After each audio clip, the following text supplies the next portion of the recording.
In just 8 hours' time, the Socceroos' path to South Africa 2010 will be known.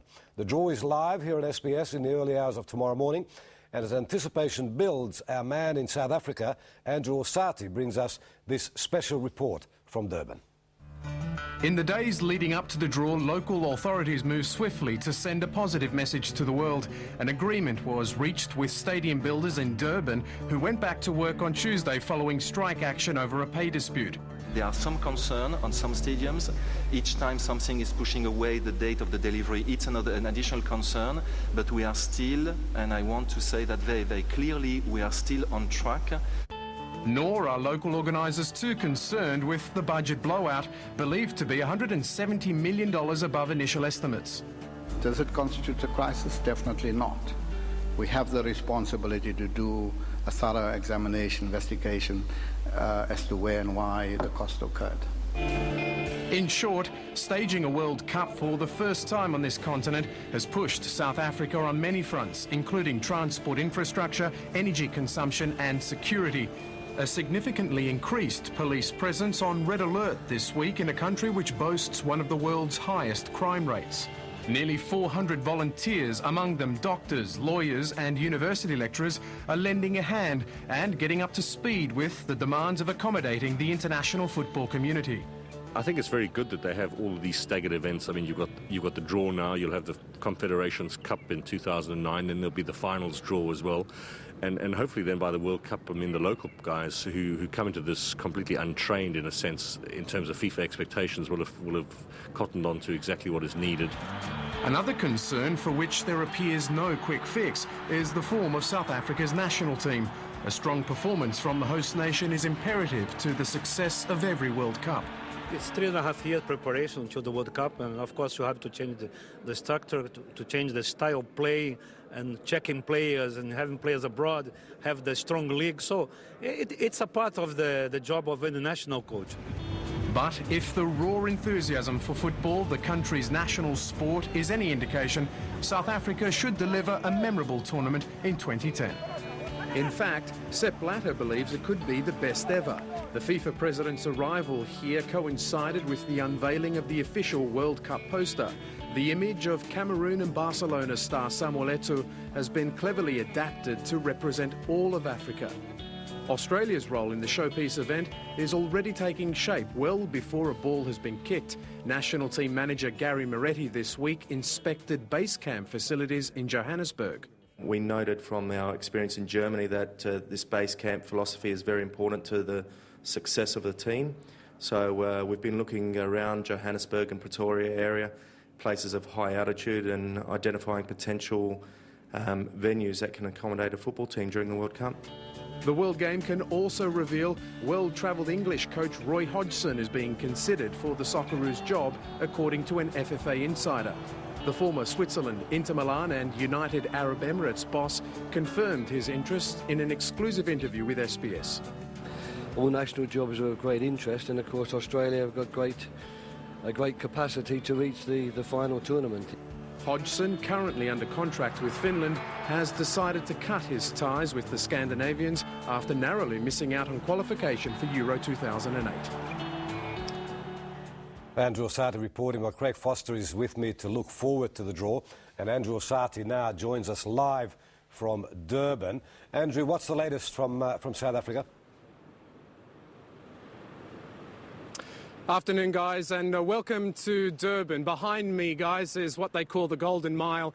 And here, the journey begins on the long and winding road to the 2010 FIFA World Cup finals in South Africa. Now, before we get to the details around tonight's draw, I have some breaking news which could impact on the Socceroos should they qualify for the next phase, and it comes to us from a leading Japanese FA official who suggested that once we're down to 10 teams in Asia and 2 groups of 5, for the first time they could be split between East and West. Now this raises many interesting questions, such as, is it fair? How does it impact on the seeded teams? And how does it impact on the countries who are based in Central Asia? Also, will we even have an even split between East and West?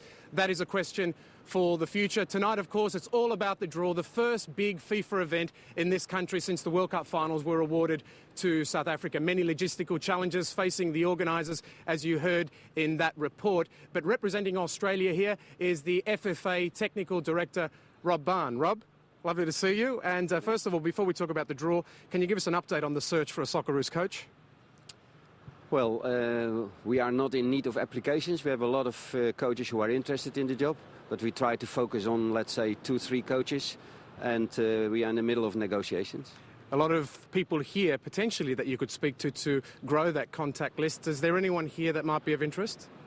Well, there are a few, but it's not my job to interview them, so it's Ben Buckley who does all the interviews, and so let's wait what his outcome is. You've mentioned some names, the likes of Jurgen Klinsmann after the win, which you oversaw against Nigeria. Pim Verbeek, one of your compatriots, is also in the frame, it seems. So which way are we likely to go? Is there a specific preference, for example, the Dutch methodology, which we've been following in recent times?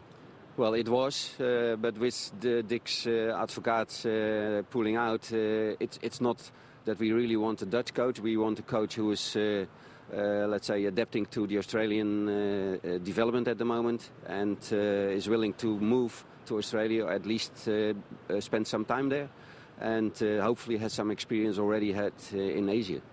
What's more important, a big name or the experience in Asia? Both. Both. OK, now tonight, Rob, we're looking at the draw. Where could Australia go? So many different options here. What is a good outcome from a football perspective? Well, a good outcome for me is that we are competing against countries that we know already, where we have played them before, so that you have all the information. OK, and of course there is also the logistical challenge of our players from Europe, who I'm assuming will form the bulk of the squad, travelling all around the world. So is there a preference to maybe getting teams from the Middle East? Yeah, that's of course a preference if we want to play with our strongest teams. We need the players from Europe, and then travel to an Arabic country is a big advantage. There's a prospect that Australia could draw Asian champion Iraq once again. Of course, so many other teams as well. China, Uzbekistan, so many dangers. Qatar. Which ones would you like to avoid? North Korea. North Korea, any reason? Yeah, well, it's terrible to get into those countries and get the right facilities and prepare yourself in the right way. So that's, you know, with the experience from the women's Matildas and recently the Olyroos, we know that's a hard job. OK, well, Rob, thank you for your time today, and also congratulations for your win over Nigeria as the caretaker coach. Thank you. Okay. There he is, Rob Barn, FFA Technical Director, guys. And, of course, I'll be following events closely in the lead-up to the draw tonight. And any updates that are coming your way, you should be checking out the World Game website. So, for now, from Durban, that's all. Andrew, if you're still with us, can you just stay with us for the moment? Have you got any news on how the World Cup preparations are going in South Africa, whether or not they are up to scratch? Well, look, the interesting issue here is that South Africa is now in a phase of its preparations where we're seeing for the first time foreign expertise imported here. So the local organisers, in conjunction with FIFA, are really starting to get their act together. You've seen from our report, they've really beefed up the security presence. In fact, you can't even recognise Durban compared to how it usually is here. On every street corner, there's a police presence because security is a concern. If you just venture about 5 minutes from here into the central business district, there are areas that police tell you to steer clear of, particularly at night. So all of these things are going to come into focus. But on the evidence of what we've seen here, it is going to be a pretty safe World Cup, I think, because there is so much interest. The eyes of the world on South Africa has forced the local organisers to really get their act together. They're spending a great deal of money on infrastructure, international airports, roads. The issue, I think, for the moment for many, Les, is that how are the fans going to be transported between host cities? That is going to be a real challenge because apart from Cape Town, Johannesburg and here in Durban, you have some remote areas that don't really have a great infrastructure or a transport system to get people there. But there is still 2.5 years to go, a lot of money being spent, and I'm confident that everything will be in readiness come 2010.